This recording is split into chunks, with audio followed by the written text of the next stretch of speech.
Hi, I'm Julie, a guest on NEWBYOUTUBE.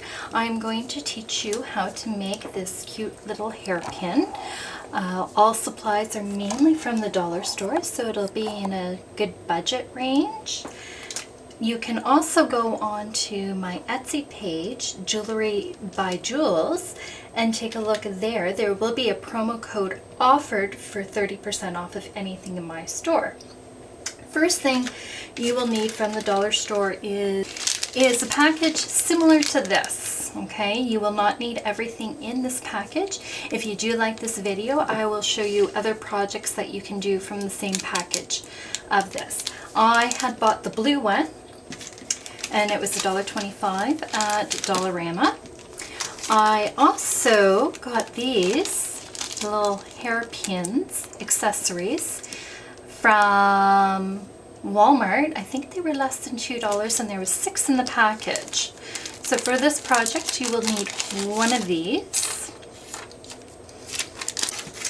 You will need some tiger tail wire, which was $1.39 from Lens Mills. I got it from. You can probably find it at your local craft store also. If you don't have this, you can use just plain silver wire or gold wire if you chose to, all from the dollar store also. So you don't have to have the tiger tail. I just prefer to use it. You will also need something to cut your tiger tail, which is the wire. So you can use, if you have beading ones, that's great, and if not, you can use a pair of scissors if you really wanted to and just give it a snip. Use your older ones. It is wire. It will dull on your scissors eventually. I have silver in the tiger tail. The labels come off, but this is what I'm going to use to make this so it matches the silver. Not that you see it. Well, actually you do up on the top of the button, but if you wanted that to be gold, go for it. Use gold wire. You need a fair length of this. I would say at least a meter of it. Give it a snip.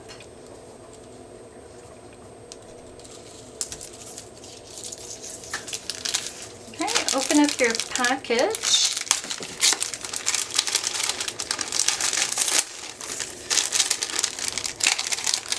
Okay, you got some buttons in with this one. You can also just buy buttons. They sell different packages of those at the dollar store. You can also just get a mixed variety of beads from different kits and stuff from the dollar store. So it doesn't have to be the exact kit. Okay, there is quite a few beads actually from this kit. I was quite surprised for the price. They're not a high-end quality by any means, but they will work for this project. It's a cute little hairpiece that you could wear for back to school, or if you have really nice beads, you can make this even more fancy. Get my proper wire here. Okay, we're going to start off with very, very simple.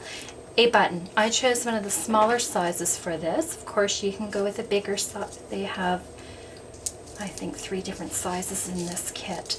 I'm just going to start off with a white one actually.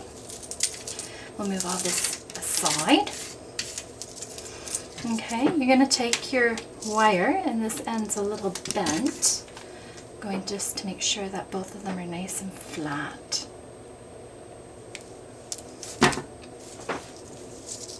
Okay, you're going to go through one end of your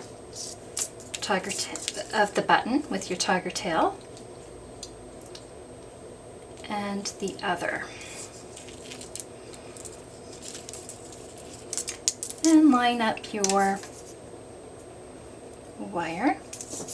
Now what I did for my first one, okay, I did 22 of these smaller beads. Okay, I'm going to just spread this out so I can see them a bit better, and I'm going to pick up 22 of these.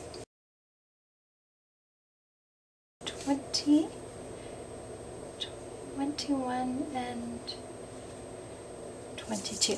Now if you want your loops to be longer or shorter, of course you can make it as you wish.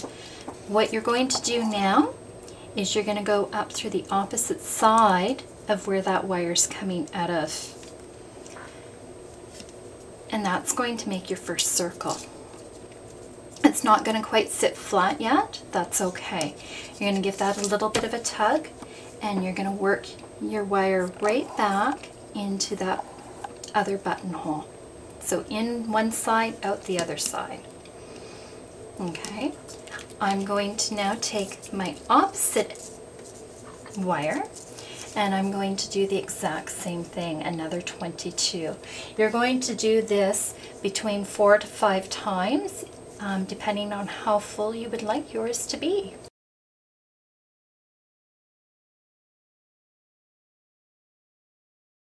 "22" again. Okay, so now you're going to go back up the opposite side of where it's coming out of.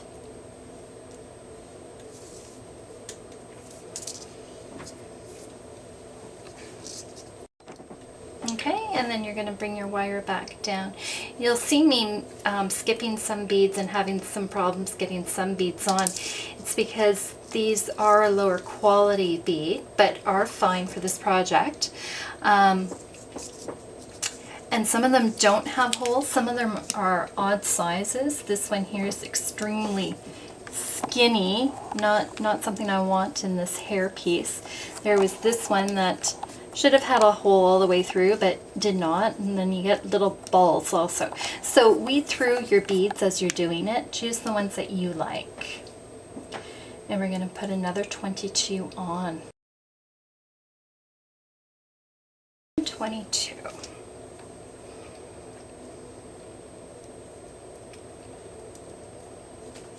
Again, through that bottom part, go up and across to the opposite side.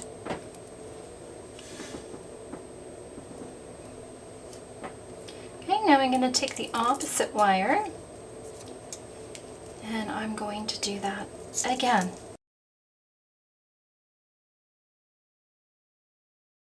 Okay, now that we have 22 again, we're going to go across to that opposite side.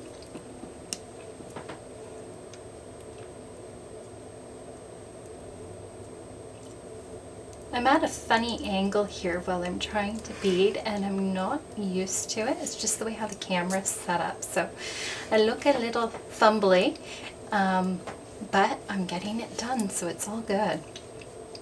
Okay, you're going to go through that opposite hole again. Okay. And now that I have my wire through there, pull it nice and tight so you get that nice even look across the top. And as I move this around, I think I'm definitely going to add at least one more. So here we go again.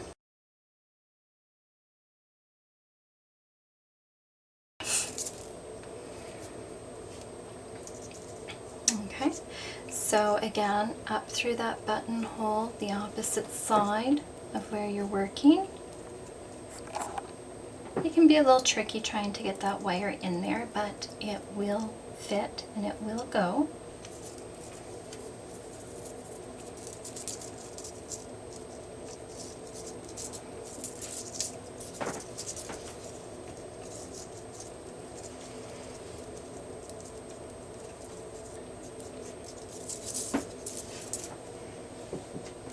I'm just moving things around just to see how they look.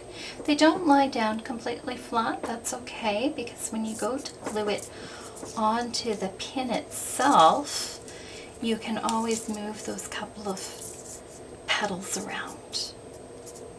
Okay, so now that I have it this way, I could add another one if I want to, but for the purposes of this, I'm just going to leave it like this, okay?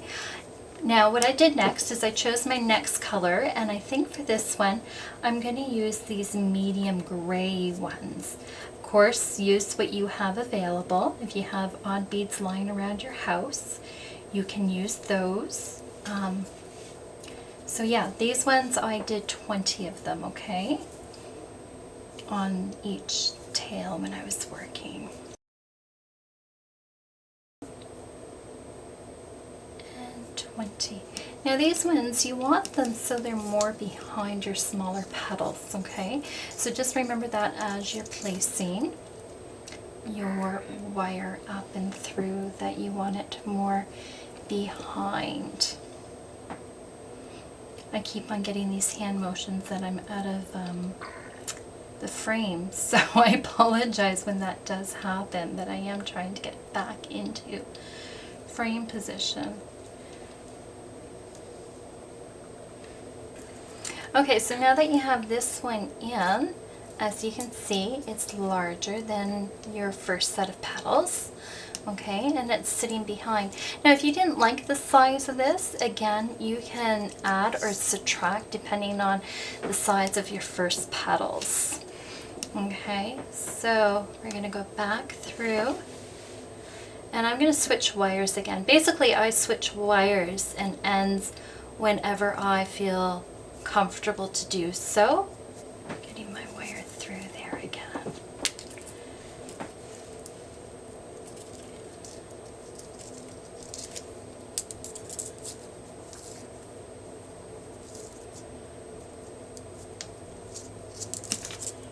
Okay, I haven't worked with this one for a while, so I'm going to go ahead and use that one.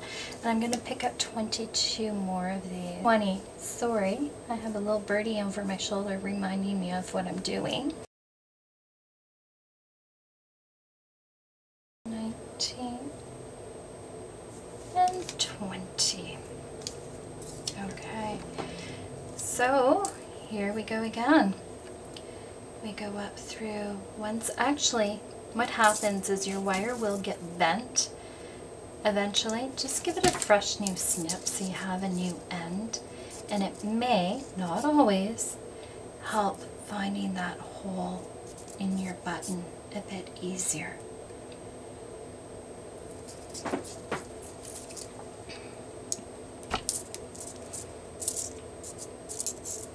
Okay, so that's your second one of these. Okay. Oops. Just trying to adjust it.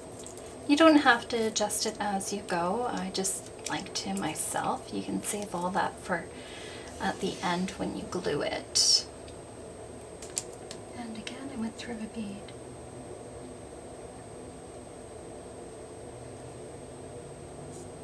Through one, but that's okay.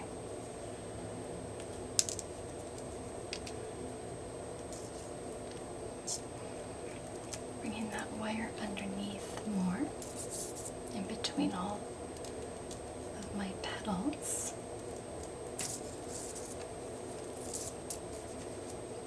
Okay, and 20 more beads once again.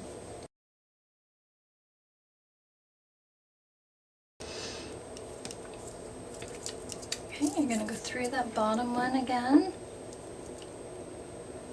Try and get through that buttonhole one more time. It does get tight just as the buttonhole gets fuller, so just take your time. So I'm having problems getting that wire in there, so I'm going to show you another trick that you can do. Okay, what you're going to do is you're going to choose one of your larger bead groups here, okay, of the last ones that I've been putting on, and you're going to work around this petal. Okay, it's just because the bead hole, the buttonhole is only so big that you can only get so much through there. So we're going to just work it along that way. Okay, and we're just going to go all the way up and around. Okay, you can sometimes go through more than one bead at a time, or you may have to go through one bead, whatever way is easiest. And that one's giving you your third petal. It looks a little different right now, but that's okay. We're going to take my longer end of wire now. This one's getting pretty short to work with, so I'm just going to move to the longer one, and we're going to pick up another 20 beads. Okay, and again, because I know that buttonhole is getting pretty full, I'm just going to go automatically and go up and around one of my previously beaded loops.